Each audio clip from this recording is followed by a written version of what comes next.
Hi, இன்றைக்கி lunch box recipe என்னென்னு பார்க்கலாம். இன்றைக்கி லஞ்சுக்கு பாப்பாவுக்கு ladies finger sambar and egg fry தான் கொடுக்க போகிறேன். சிம்பிளாக சாம்பார் எப்படி பண்ணுறதுன்னு பார்க்கலாம் வாங்க. ஃபர்ஸ்ட் வந்து ஒரு 1/2 கப் அளவுக்கு துவரம்பருப்பு குக்கரில் வாஷ் பண்ணி சேர்த்துட்டு தேவையான அளவு வாட்டர் சேர்த்து மஞ்சத்தூள் சேர்த்து வேக வச்சுக்கோங்க 4-5 விசில்ஸ்க்கு. அதுக்கப்புறம் வந்து லேடிஸ் ஃபிங்கரை கட் பண்ணி தனியாக வதக்கி எடுத்து வச்சுக்கலாம். இப்போ பருப்பு நல்லா குக் ஆகிடுச்சு. ஃபஸ்ட்டு ஒரு கரண்டி வச்சு நல்லா மேஷ் பண்ணி விட்டுக்கோங்க. இப்போ இதில் வந்து தேவையான அளவு வாட்டர் சேர்த்துக்கலாம். சேர்த்ததுக்கப்புறமா சின்ன வெங்காயம், தக்காளி, ஒரு தக்காளி ஃபுல்லாக சேர்த்துருக்கேன். 2 டீஸ்பூன் அளவுக்கு குழம்பு மிளகாத்தூள் சேர்த்துருக்கேன். அதுக்கப்புறம் ஒரே ஒரு பச்சை மிளகாய், அதுக்கப்புறம் நம்ம வதக்கி வச்ச லேடிஸ் ஃபிங்கர் சேர்த்துட்டு தேவையான அளவு உப்பும் சேர்த்துக்கோங்க.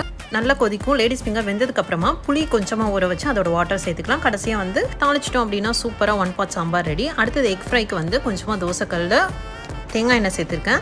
அதுக்கப்புறம் உப்பு, மஞ்சத்தூள், மிளகாத்தூள் சேர்த்து பாயில்டு எக்கை நல்லா ஃப்ரை பண்ணி எடுத்துக்கலாம். இது செம்ம டேஸ்ட்டாக இருக்கும். சாம்பாருக்கு நல்ல ஒரு காம்போவாக இருக்கும். சூப்பராக லஞ்ச் பாக்ஸ் பேக் பண்ணிடலாம். சாம்பாரில் கொஞ்சமாக கீ ஆட் பண்ணி ரைஸ் மிக்ஸ் பண்ணி வச்சுட்டேன். ஃப்ரைட் எக் வச்சாச்சு. அதுக்கப்புறம் ஸ்நாக்குக்கு சுண்டல் அண்ட் கேரட் ஜூஸ். இன்னொரு வீடியோ மீட் பண்ணலாம்.